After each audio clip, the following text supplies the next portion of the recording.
নমস্কাৰ, মোৰ নাম শ্ৰী ৰাহুলদেৱ বৰ্মন।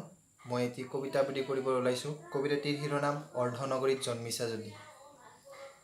অৰ্ধনগৰীত জন্মিছা যদি ৰাজনীতি বিজ্ঞান পঢ়িবা। বুজি ল'বা ভয় আৰু প্ৰলোভনে কি নকৰে ৰাজনীতিত। অৰ্ধনগৰীত জন্মিছা যদি ধৰ্ম কথাও পঢ়িবা।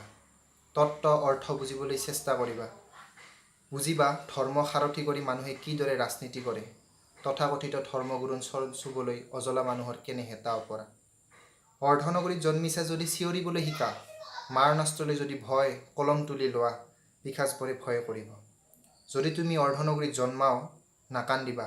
আহিলে আহক দুখৰ বন্যা। কান্দিলে পশুবোৰে হাঁহিব, হাঁহিলে চিঞৰি হাঁহিবা। ভাল সহিব নোৱাৰি সিহঁতে কান্দিব। অৰ্ধনগৰীত জন্মিছা যদি এইবোৰ নকৰিলেও চলিব। যদিহে আশে পাশে ঘটা ঘটনাবোৰ চাই থাকিব পাৰা।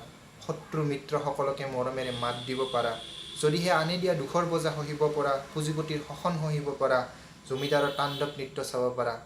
যদি ভোগ আৰু ভয়ৰ ৰাজনীতিত ক্ৰমে প্ৰলোভিত আৰু পেপুৱা হোৱা, একো প্ৰয়োজন নাই একো কৰিবলৈ। তুমি তোমাৰ মতেই জীয়াই থকা। ধন্যবাদ।